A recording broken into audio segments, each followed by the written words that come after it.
Hi, I'm Nick Palmer from the APS. I'm here with Marc Camo, master cactus grower, who's been growing cactus for how long now, Marc? I was about 16 when I started. I'm 46 now.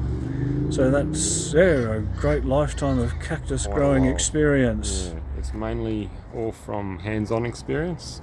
I've been to South America twice, spent some time with some shamans, learnt their tips. And yeah, just from fiddling around over the last years, I've learned a lot. And we'll show you the garden. Okay, just going to flip the camera around and we'll show you some amazing cactus specimens. So these are mainly Bridgesi or Echinopsis longiformis, depending on what you want to call them. They're all seed grown. As you can see, from seed grown you get a lot of variance. So for example, there is a Four Winds over here. It's got the four sides. So the shamans believed that was created from a wind well when it was a pup.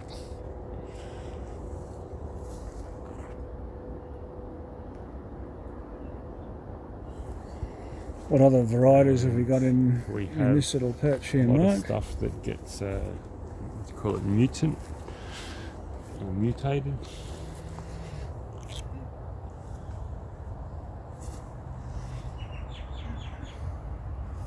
can see it goes normally all the way up. Sometimes it comes out and then it will come back. I guess that's...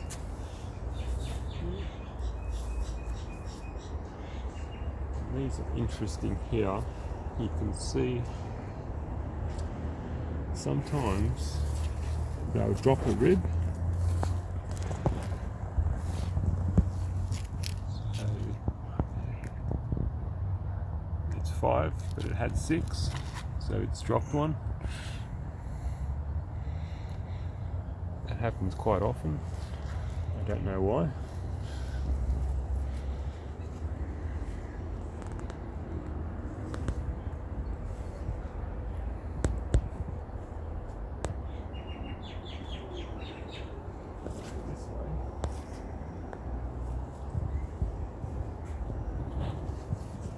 See where it's done it again. So it's gone from a 6 to a 5.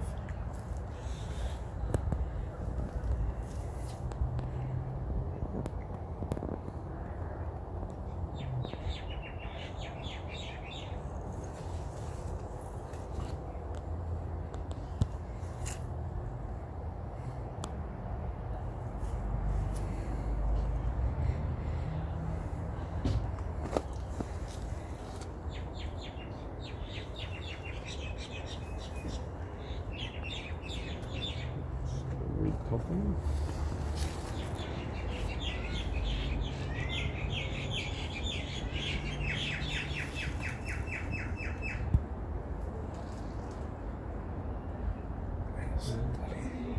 You can also tell with cactus how much they've grown in a season by the V's. So you can see there's a V. So one V to the next V is one growing season.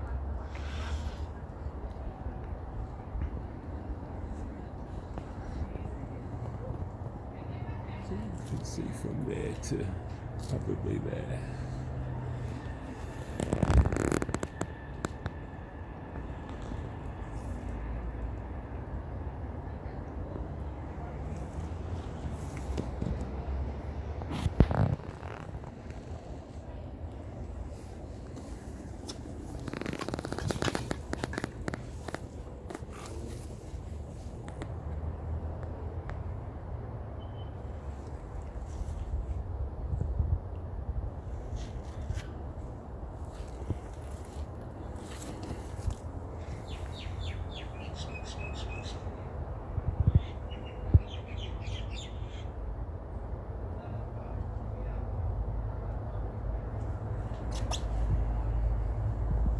guy is a pure strain Peruvianus. It's not one of those K12s.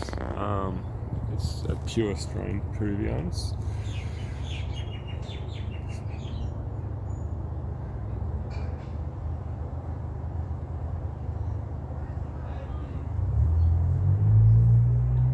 Beautiful blue colour on this one. It's quite amazing. One of the bluest ones I've ever seen.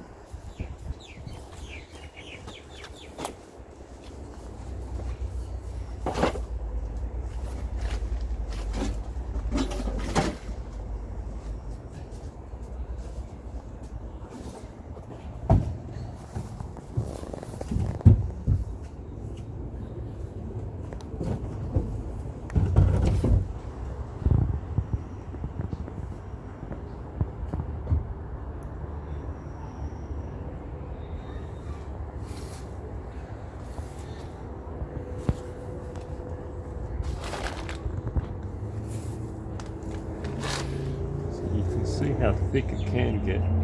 So that's from like about 1997.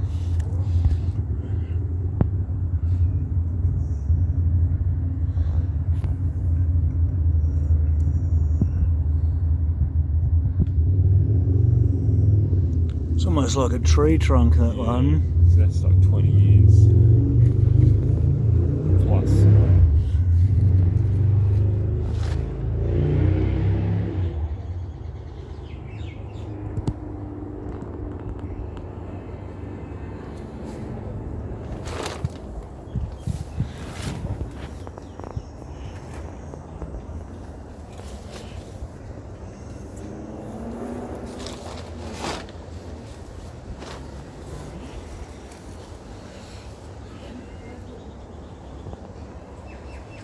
This guy's very interesting.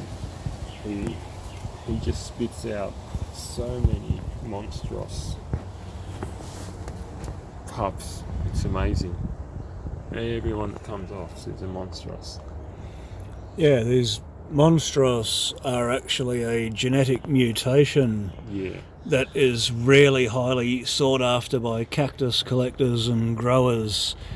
A little piece like this one will quite often sell for a few $100. $300. Yeah. Easy.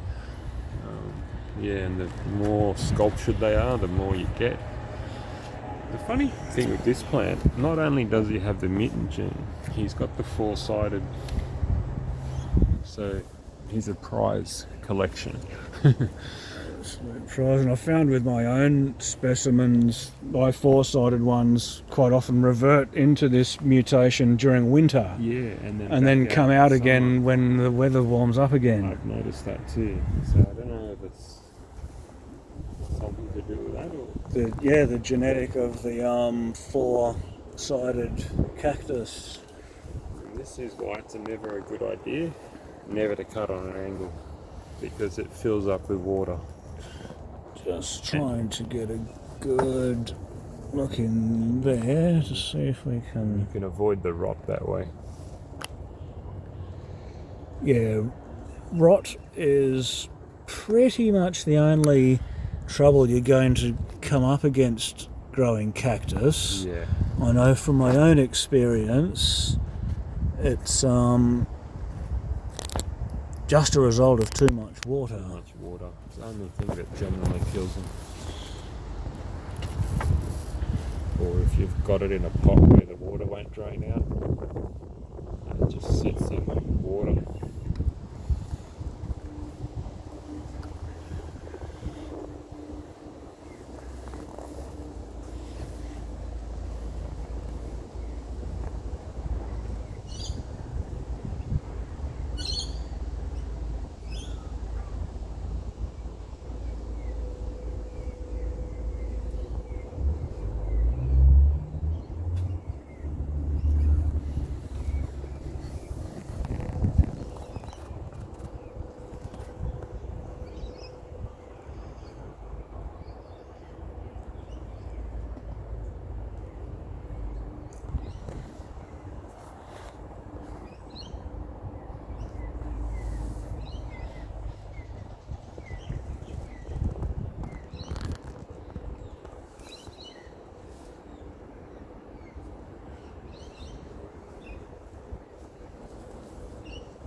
So now we've moved over here, Mark. We've got a slightly different variety of cactus here. I'll just zoom back a bit. You'll see quite a lot of difference between this fella I'm trying to focus in on now and the ones we've just been looking at. Mostly it'll be the spines and the girth on them. So tell us the major difference between this, which is a San Pedro, a classic San Pedro. Classic San Pedro, yep. And the ones we've been looking at, which are the Trichocereus bridgesii. Generally, they have more ribs, I find. So that's got 8. Yeah. You get from 5 to 8. I've never had more. These guys never get more than, say, 4 to 6, 7. They are a lot slower growing. These guys grow a lot quicker and handle a lot more water. And the spikes just aren't as big, as you can see.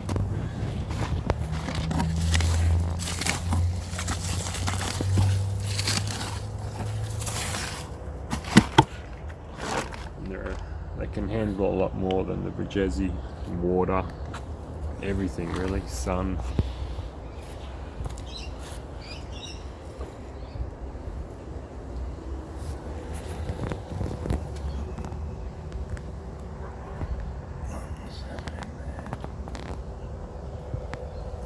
They're always a lot greener than a bridgesii.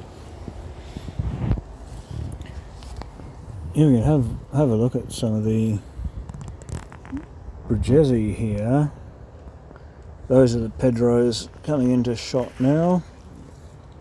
We'll move around, get onto the bridgesii just for a... So you can see the spikes are always longer. Yeah, spikes are far longer. They're more further apart. Much paler green as well. Yeah. They're not as robust. These ones are more likely to snap in the high winds. Yeah. Water will kill them. They're just not as strong.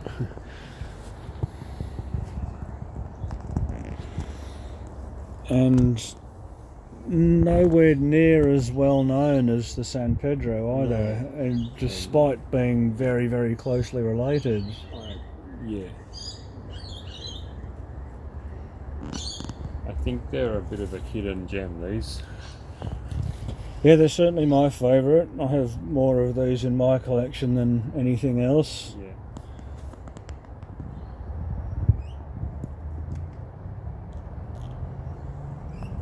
I find too with the bridgesii they look more unique. Everyone's slightly different in the looks, where the Pedros tend to look very much similar always. Yeah, that's very true.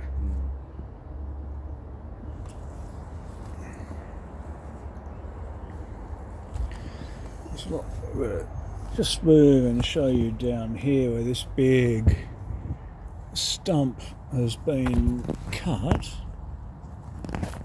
If I can get in there for a decent shot. I'm trying to get the right angle where this has been cut. But it's really, really important to cut them on a fairly acute angle so your water doesn't pool in the cut and you just end up with rot. Because when they dry, this bit normally sucks in somewhat. And then if that was flat, when it rains, the water just pools in there and rots and rots and rots.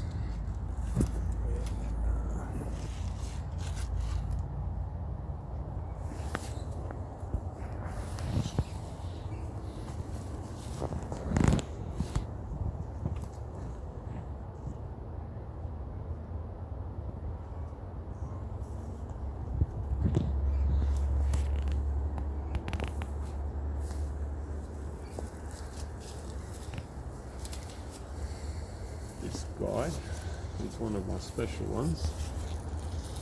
I can't explain why, but he's round.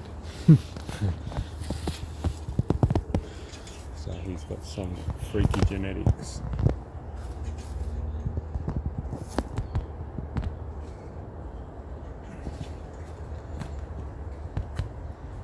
Can sort of see where my hand is there. It doesn't really have any defined ribs like you would have seen in the other ones. No. It's just grown, you can see the lines straight out.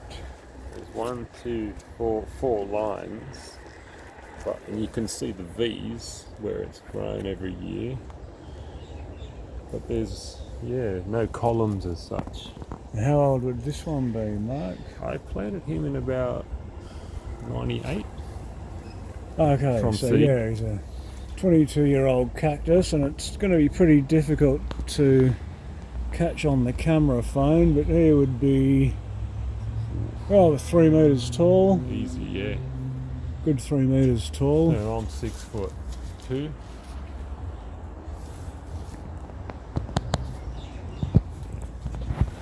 So I'm there, 6'2". So it's quite tall. So, yeah, I've never had one in my life that's done it. And I've planted thousands of seeds in my time. And I've taken some cuttings off him, and none of them have ever come like that. So he's just a bit of a mutant, Yeah. bit of a freak.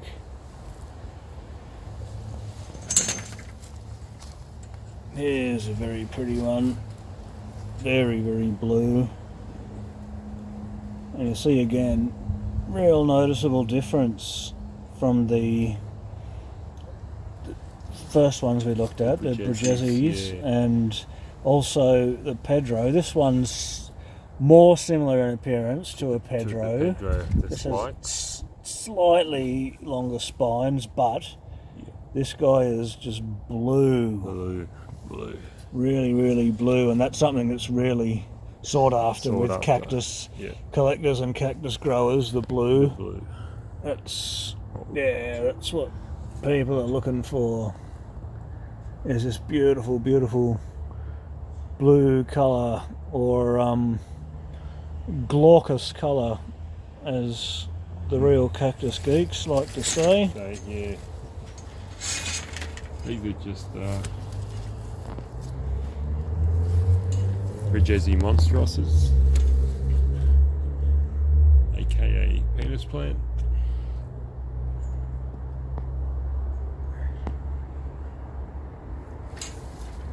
But they are under the microscope, they are a Brigesi. Yeah, I'm just going to get in there and have a bit of a look. Yeah, these are... Legend has it, someone saw one, pulled it off and rerouted it, and that's what kept them going. I'm not so sure about that, but who knows.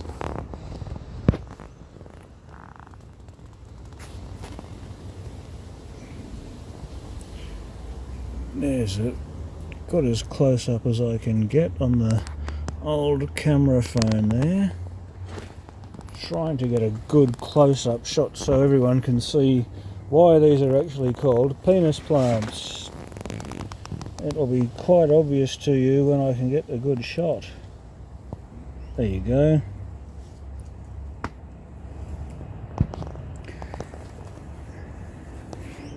Most cactus collectors will have one of these in their collection somewhere.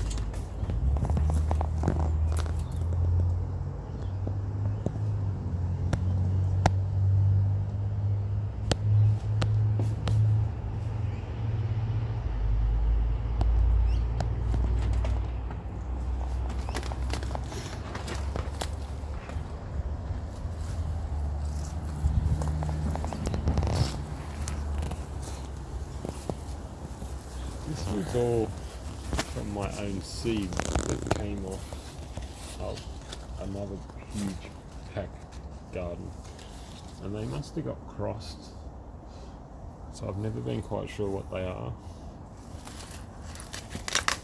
This is a real mixed bag of cross-pollinated cacti. Who knows? You can see certain characteristics of some of your other plants in here. You can see the blue one a bit. Yeah, you can see him. He's in quite a few of those, and a Canuthianus in there. Yeah. But the pod came off of San Pedro. So he's actually a Scopularis that's gone. He's gone monstrous, isn't he? Yeah.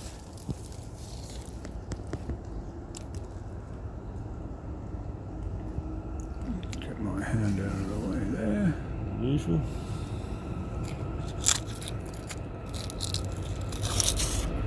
And again, any cactus with those monstrous mutations is always a collector's item. They sell for big money. Yeah, hard to get. You just can't predict when you're going to have one, or when you're going to see another one. Yeah, I've planted 1,000 seeds and got none.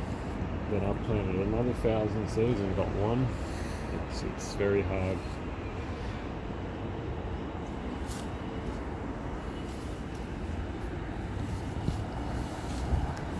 So, coming over to look at some more of the classic San Pedros now. You can see just how many times I've taken bits off them.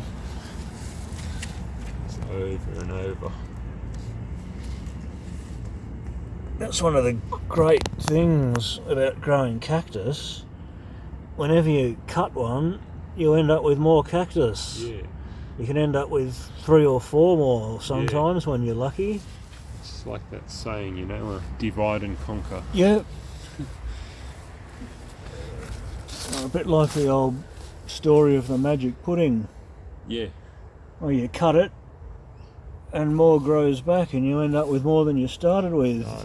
This is one of the reasons cactus growers love doing what they do so much. 2, 3, 4. So I've gotten 4 foot off that. Now another one. Yeah. Sometimes known as cactus sculpting. Sculpting, I should say. Yeah.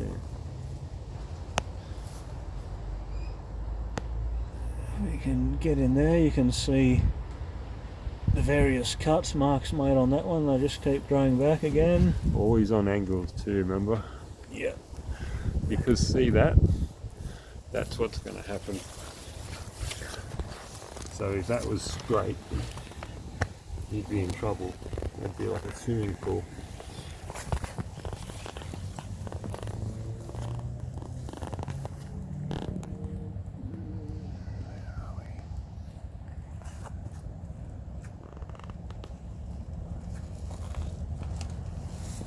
Yeah, you can see those cuts there, they're all made on an angle so they won't hold water and rot your plants.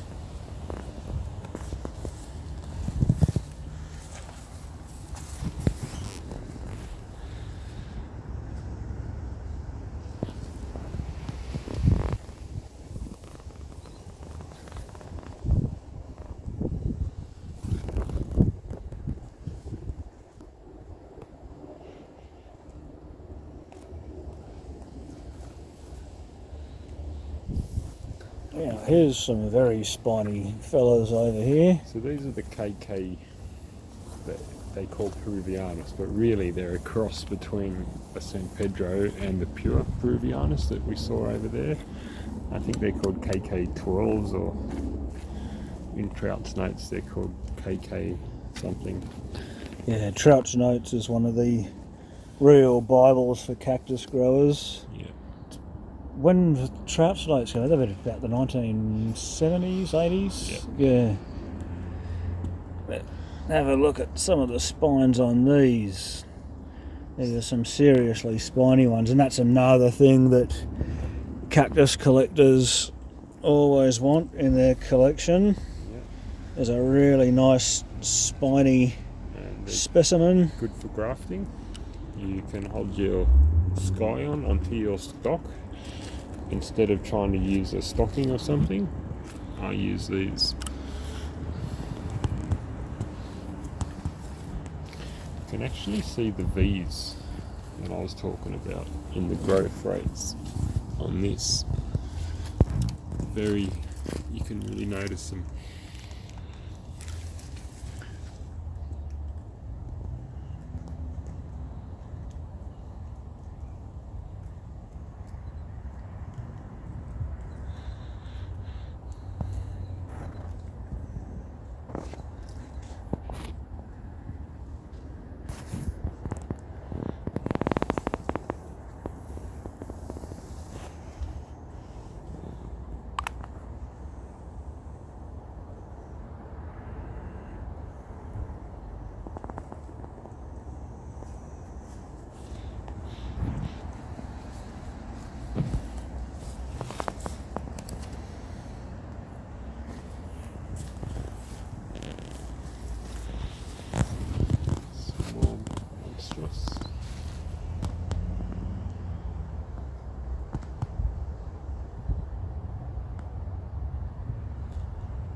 See the way he just grows into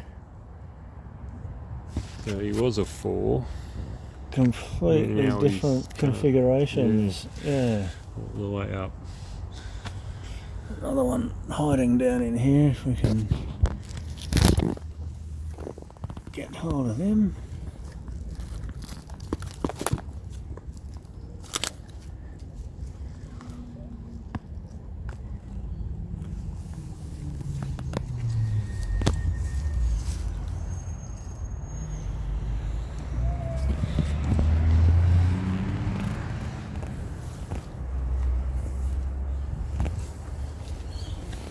Bugs impaled himself. You do get that every now and then. I found one on one of mine the other day. Yeah. I find bees a lot of them.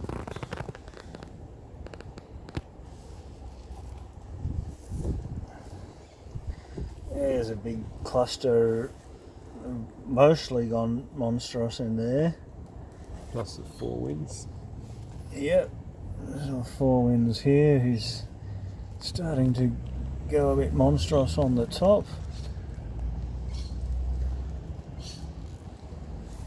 And this is why the V happens. So when it stops growing and when it starts growing, that's what's happened.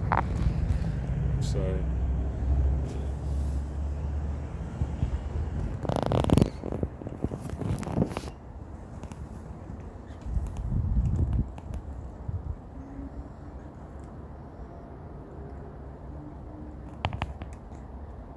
You can see the difference in colour there, where the new growth meets that old paler green growth, and the new growth obviously at the top there, and the V pattern, which that denotes the pretty much 1 year's growth, doesn't it? Exactly. Yeah.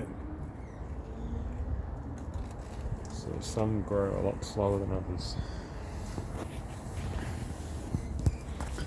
Here's some of quite possibly the spiniest cactus in the world.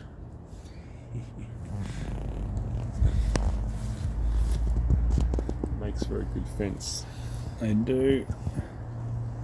Good deterrent. I actually have these exact same plants inside my back fence in case anyone decides to jump over the fence some night. They'll learn their lesson.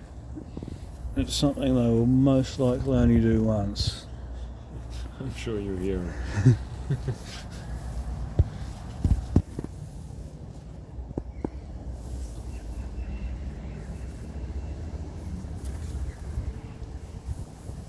There's some beautiful, beautiful looking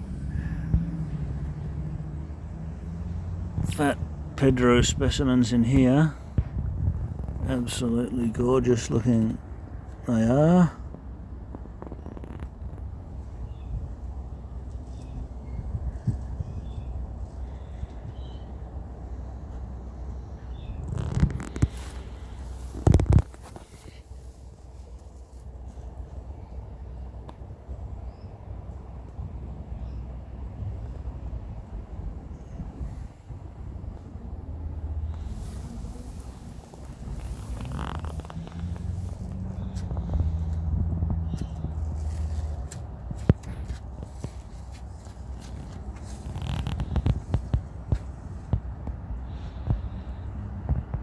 see very, very, very small spines on these San Pedros, almost non-existent really. No, you can pretty much rub your hand on them and it wouldn't hurt too much.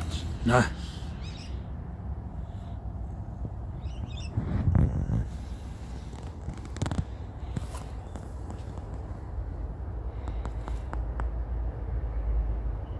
This is beautiful blue-green colour on them.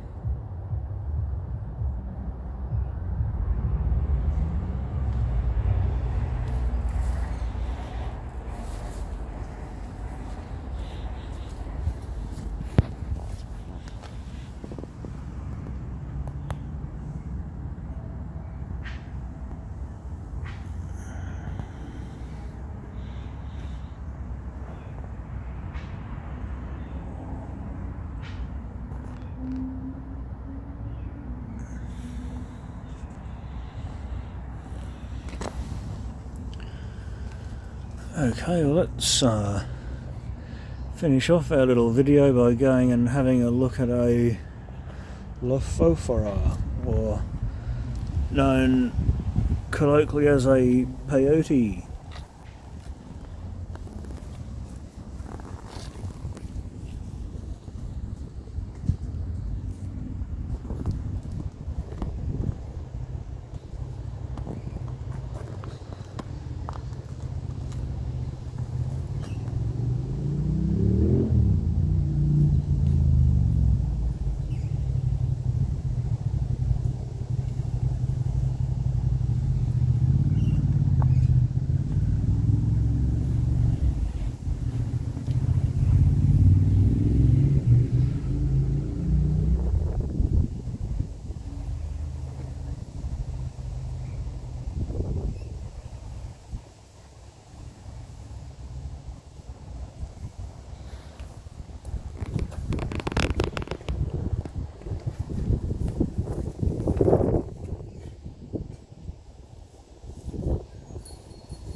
Two sorts.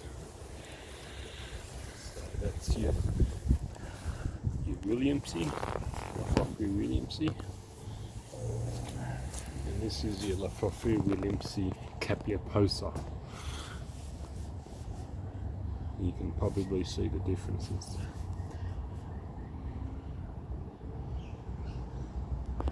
These tend to clump, and the other ones tend to be more solitary, and then they'll put out one when they're an adult.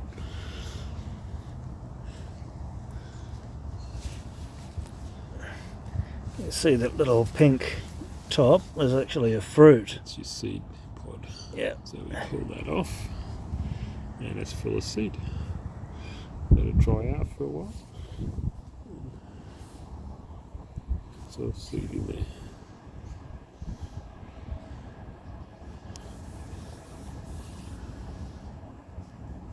When they get their hairs, they're normally old enough to start flowering, and they're self-pollinating, so they'll produce seed as soon as they make a flower. Yeah, it's wrong time of year right now, but Yeah. the peyotes come out with these beautiful, beautiful pale pink flowers.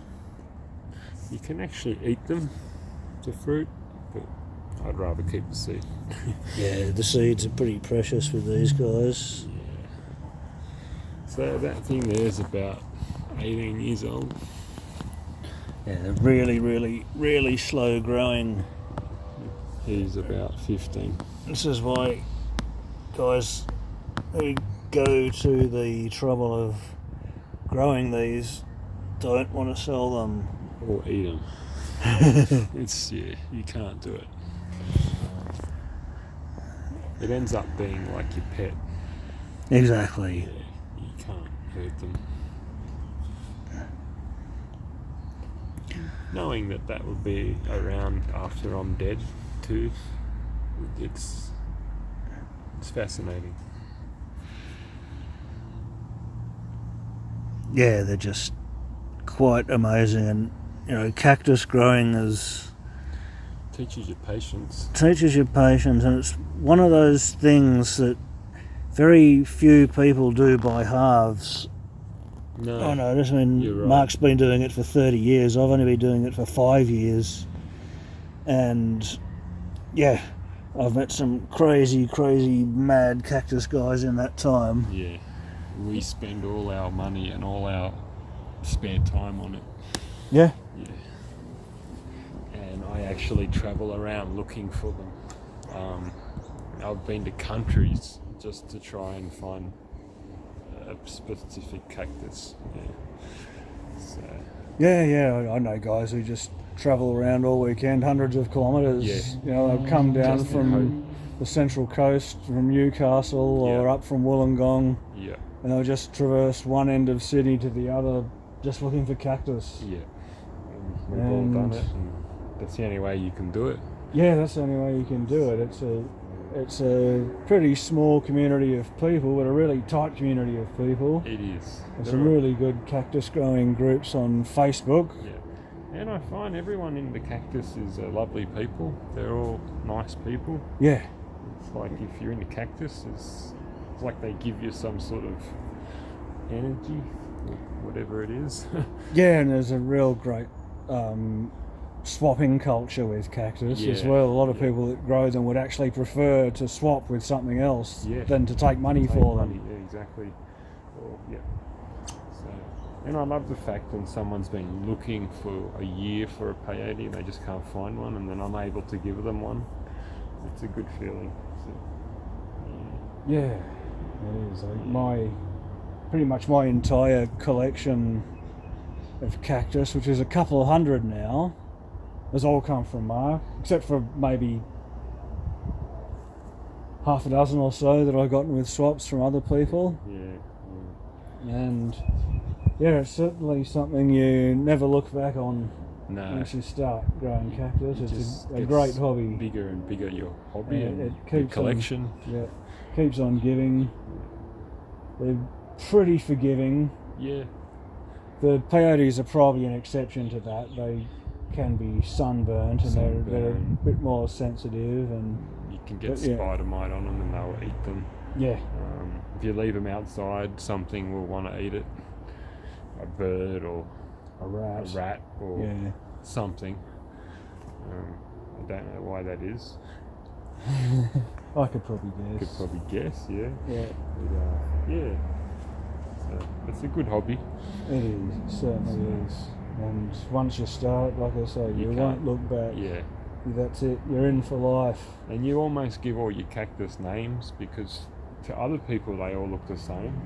Yeah, that's one thing I wanted to sort of bring up with you. A lot of non-cactus people or partners of cactus growers and stuff say, "Oh, why do you bother? They all look the same." Yeah. They certainly do not look all the same. They don't. Do all humans look the same? Yeah, exactly. They do, but they don't. Yeah, they don't. It's not fair to say that. They certainly don't. They don't. Did you know, just talking, in over in Peru and that, they draw the peyote on their cheeks when they do the ceremony. Yeah. That peyote they drew on their cheek was the first peyote they ever ate as a child. As you can see, they all have a different face on them, slightly. So, they're all different. So that will look different to that one, and that's slightly different to that one. So the picture they draw on their cheek for the ceremony through their life is always the first peyote they ate. Yeah, so I found interesting. And they do have faces on them. So they're all different, so you can tell him from him. Yeah. Just slightly like a human face. It's just got different subtleties. And they truly are very beautiful little creations. He's got a line around him there, and like that one hasn't.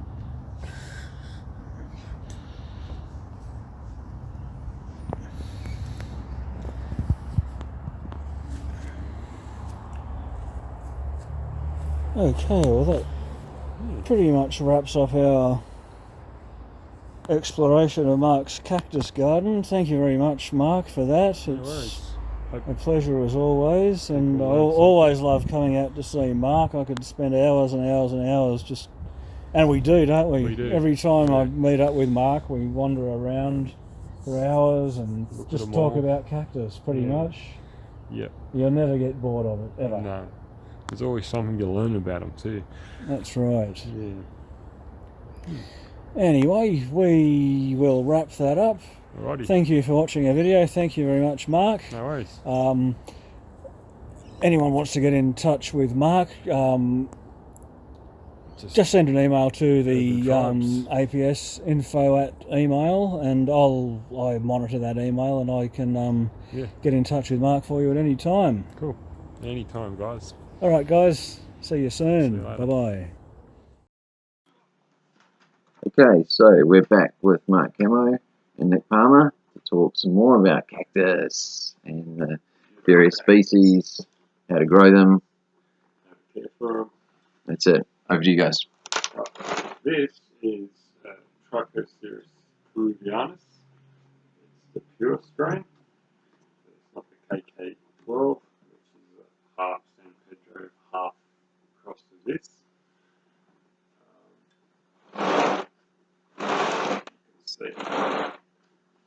You guys can see down there.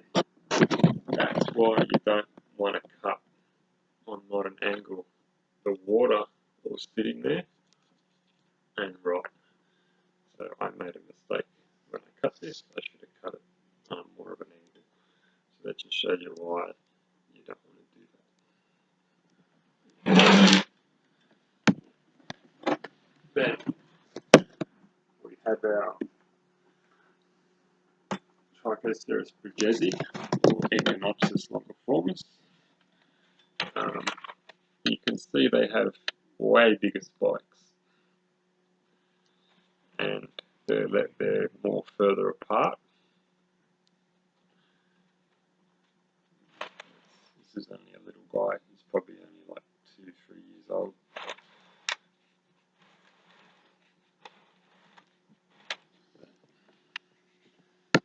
Then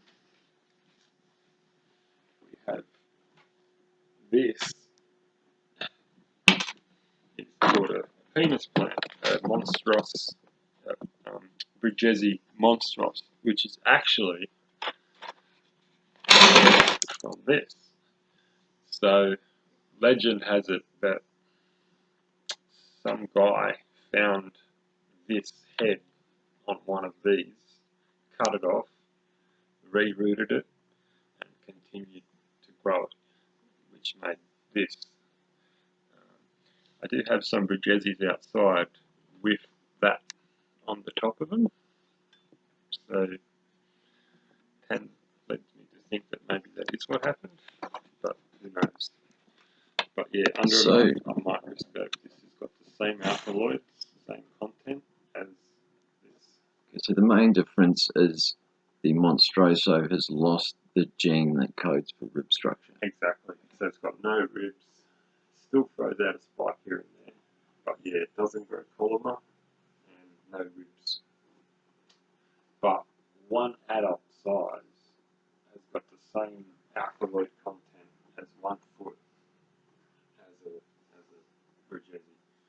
What I find really interesting with these, if you can turn it around towards the camera, is the way that they throw out roots way up here from the top of the plant. They're just they just want to grow back in the ground. Yeah. They all seem to do it. It's like another one here. See them? Yeah. Which is good for growing because you can cut that off. Yeah, and put it straight into the ground.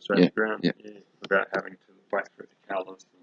Quite a few different shades of green and blue within that one plant too. Yeah. Is that to do just with the age? Yeah. So this guy's about 15 years old. I didn't look after it too well. Only recently I put it in a new hothouse I made, so he started to come nice. But all the old stuff will take years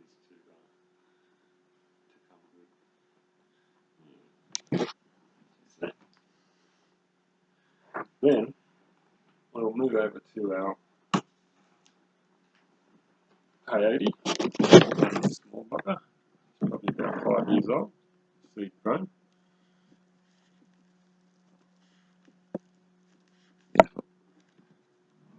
And out of interest, if anyone wants to try and grow them, you get a container.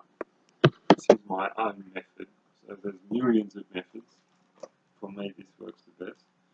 Put a soil mix in the bottom. I probably should have put a little bit more. And then you want propagated sand, sort of sand. It's not the same as builder sand or cement sand.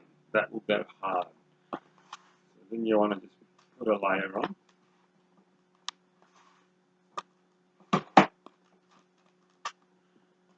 The reason we're doing this is cactus seeds don't really like coming up in soil. They'll come up, but they'll take a long time. But if you can put them in like just a propagating sand mix, then you just sprinkle your seeds. Just don't be bothered by putting them everywhere. Just throw them in. I love them thrown in. They're like that. Put a bit more over the top. And then you want them on a heat mat. And the idea is to have heat during the day and cool at night, and that will make them come out. The reason I put the soil on the bottom is if you were to put the seeds straight into the sand, the propagating mix, they'll come up in 2 days, but then they're going to die because they've got no nutrients. And if you try and move one after it's been sprouted, it doesn't like it and it will die.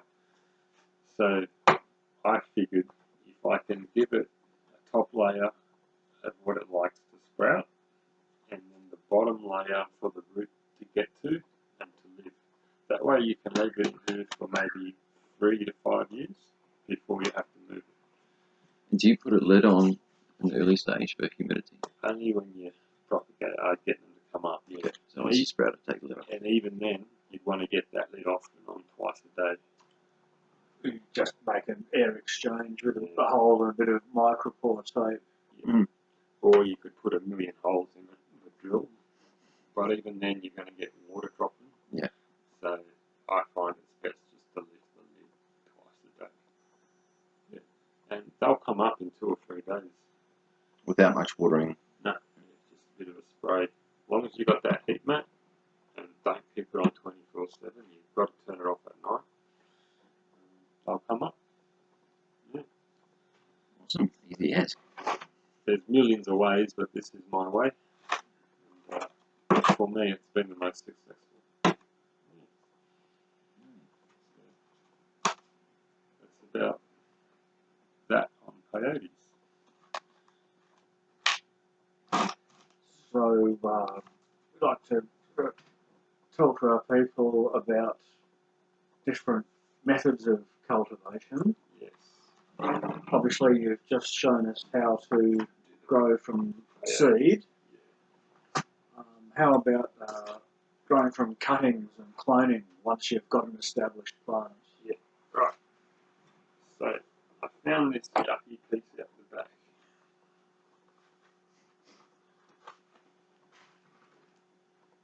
It's disgusting, but it's got nice pups. So what I would do, Starting to tear there even. yeah.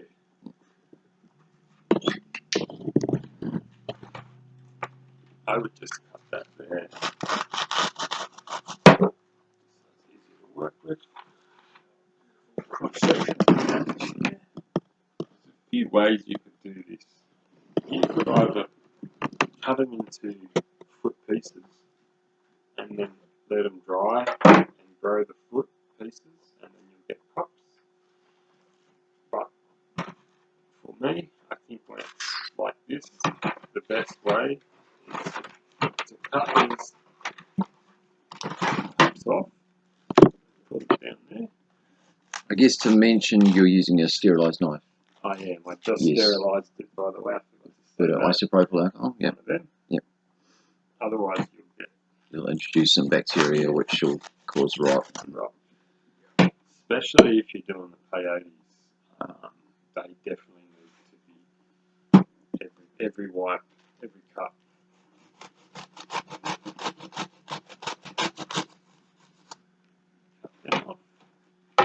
Then I'd let these dry for about 2 weeks. And they'll form a sort of callousy skin scab, like the top When of you them, can it's scrub translucent. it and you get no water flesh, they're right in plant. And there's 2 weeks is probably the minimum. You can leave them for months and months. Yep. Literally, you can leave them for months. You could leave one for a year, and what you'll find, the roots will start coming out As it looks for water. searching. Yeah. But what I would do with this, because it's so scarred up and that, I would plant that like that in the ground up to there. Or even a long planter box. You're going to get many pups all the way across. Instead of cutting it in, say,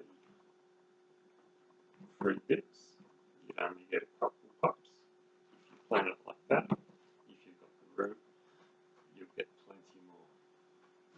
But the growth would be slower because there's more. It's going to be more growth because the longer you've got your stock, the more quicker your pups will grow. So I could cut that up to there, right, if I wanted. Let it dry and plant it. It will pup, but the pups that come off it will take forever to grow and they'll never be nice and big. So the bigger you can have your stock, the more growth you're going to get on your pups.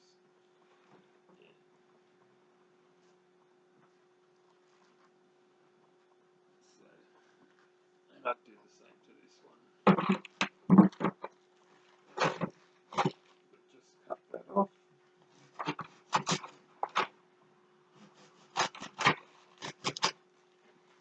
Let it dry. And just like that. So, Mark, this brown scaling that we see along pretty much the entire length of this cutting, what causes that? And is there anything to be worried about? No one really knows why it comes. Once it comes, it seems to spread. When you first see it, you can scrub it off with methylated spirits or with your fingernail, you can get it off.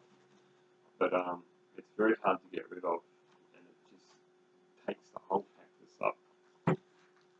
It's generally only with older specimens, isn't it? Yeah. And, it does go away if you put a lot of sprays on it and stuff, but you probably don't want to use it for any reason. So, yeah, it's a yucky thing. So with this one, the same thing, you could either plant it on the side, or you could just plant it in the ground like that. Cut the top off about there, and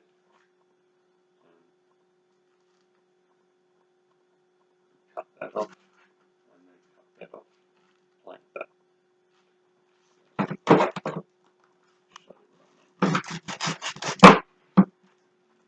So we could plant that, and he will come back up eventually. It's basically just direction of light. Yeah. And with this one, same thing. You could cut it into 2, let them dry out, and just plant them like that. And you'll get nice little cups on the top. Yeah. And it's quite common when you plant logs like that to have pups grow from the base as well, isn't it? Once they've established their roots after a year or so. Exactly. Especially like these ones where you've cut twice. So you get pups where you've cut here, and you get pups on the top as well. And how long does it generally take to throw roots once you've planted a cutting like that? About 4 weeks. In between spring and winter. It's in winter, not much is going to happen. But there is a key to keeping the soil dry at all times while you're waiting for the roots to establish. Yeah. And then what I do every probably week, get a teacup and just put a little bit of water around the base here. Not to water it, just to introduce so it knows, oh, there's Give water. it something to follow and look for, yeah. Get some roots out. Yeah.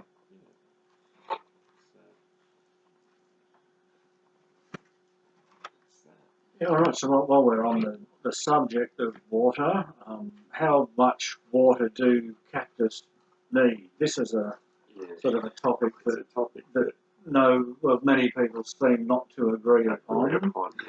In my experience, when you get a lot of rain, most of my cactus are in pots. So if I see a lot of rain, I know there's a lot of rain coming, I know that I have to move them all under cover. Otherwise, I lose them, especially in the winter. They don't like it, they'll rot. If you have 10 and you leave them all in the rain, you might find 3 or 4 will live and the rest will die.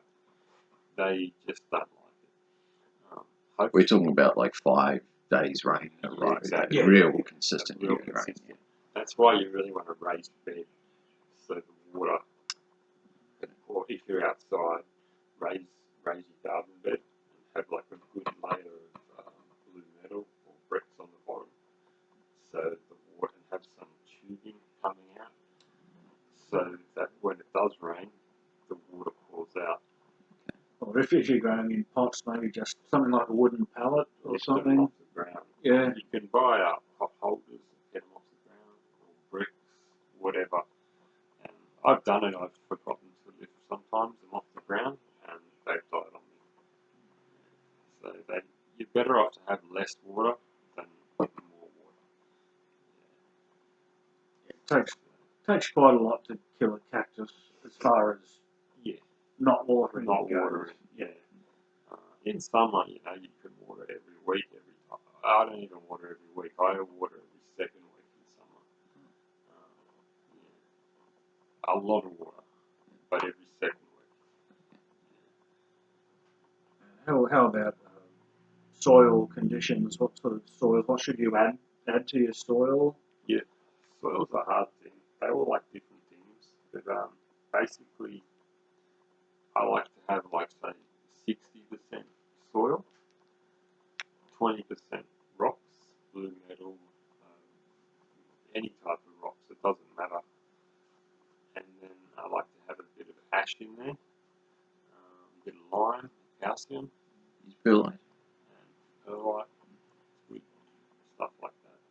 You want to make it so when you pour the water in the top of the pot, you can watch it come out again. Pour it in here, you want to be watching it come out, or it's not right.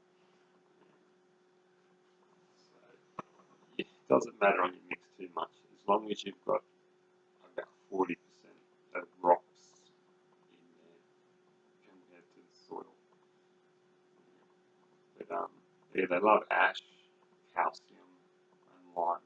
So that's raising the alkaline profile of the soil, isn't it? When you have lime and calcium and ash. You can buy a mix. I think Debco had one. It's $15 for, I think it's 10 litres, no, 25 litres, I think it is. But even their bags are not the best, but get you out of trouble. And there are some legal concerns with growing particular cactus in different states. Yeah. So only 2 states where there's an outright prohibition on growing. Queensland and Western Australia. Yeah. So in the past you were allowed to grow them, but now you're not even allowed to grow them there. So everyone needs to be aware of that. I personally am not aware of any prosecutions for it, but that doesn't mean you should take the risk. There's never been a prosecution. I think legally, technically, in states, say New South Wales, for example, it only becomes a criminal offence once you start to prepare it, I guess, for consumption of alkaloids, dried up.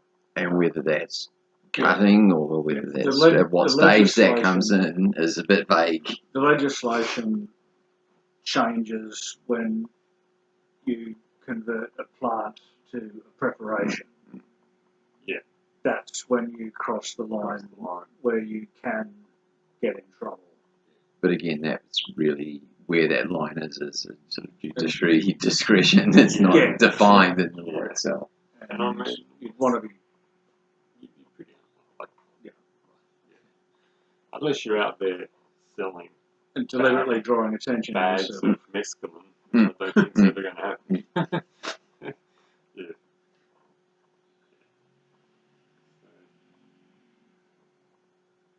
So yeah, that pretty much winds up that part of our presentation.